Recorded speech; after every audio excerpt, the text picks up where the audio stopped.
제대로 된 방향으로 몇 달만 훈련하면 충분히 안정적인 1등급을 만들 수 있습니다. 안녕하세요.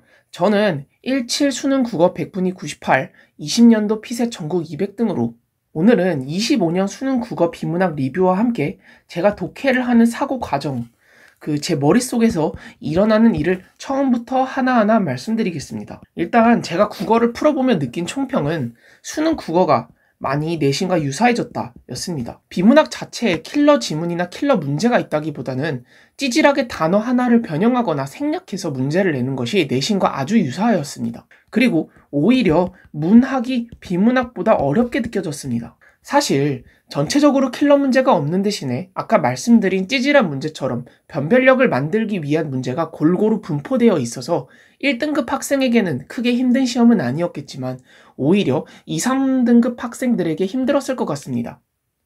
하지만 킬러 지문이 없어진 만큼 독해 훈련을 조금만 하면 안정적인 1등급을 만들 수 있을 것 같네요.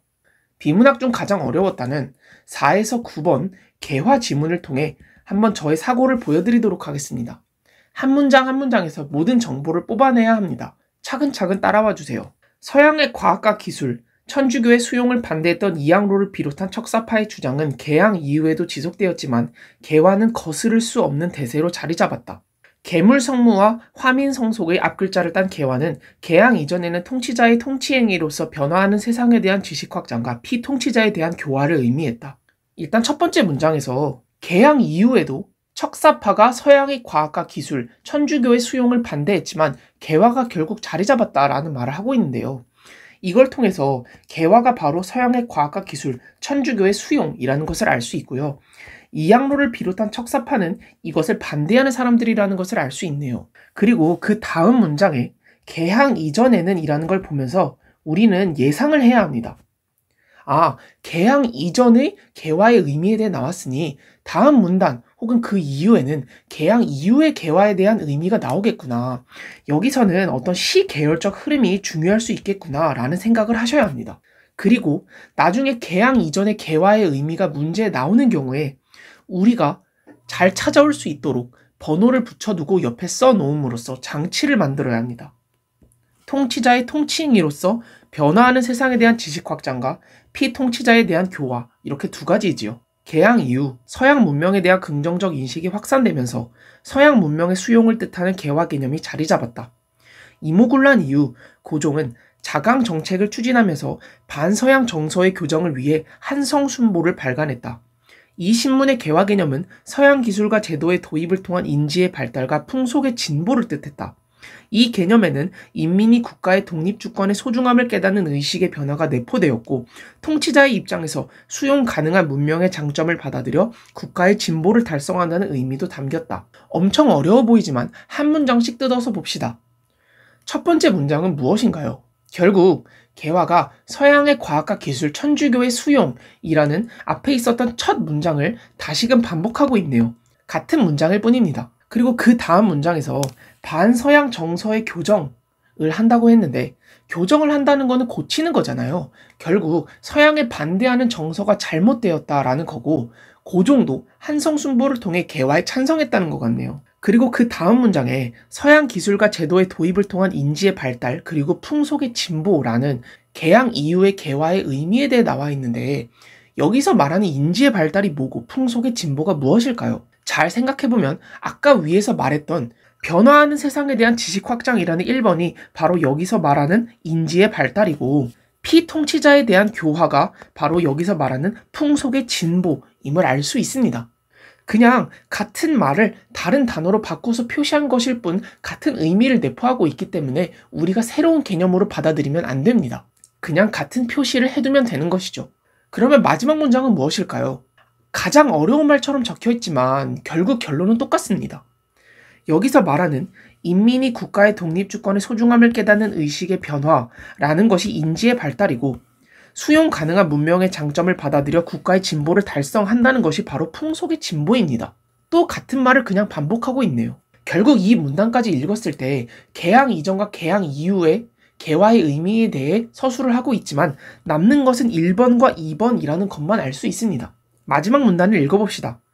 개화당의 한 인사가 제시한 개화 개념은 성문화된 규정에 따른 대민 정치에서의 법적 처리 절차 실현 등 서양 근대 국가의 통치 방식으로의 변화를 내포하는 것이었다. 그는 개화 실행 주체를 여전히 왕으로 생각했고 개화 실행 주체로서 왕의 역할이 사라진 것은 갑신정변에서였다. 풍속의 진보와 통치 방식 변화라는 의미를 내포한 갑신정변의 개화 개념은 통치권에 대한 도전으로뿐 아니라 개인의 사역을 위한 것으로 표상되었다. 이후 개화 개념은 국가 구성원을 조직하고 동원하기 위해 부정적 이미지에서 벗어나야 했고 6.1주는 서유 견문을 저술하며 개화 개념에 덧씌워진 부정적 이미지를 떼어내고자 했다. 이후 간행된 대한매일신보 등의 개화 개념은 국가 구성원 전체를 실행 주체로 하여 근대 국가 주권을 향해 그들을 조직하고 동원하는 것을 의미했다. 첫 번째 문장을 보면요.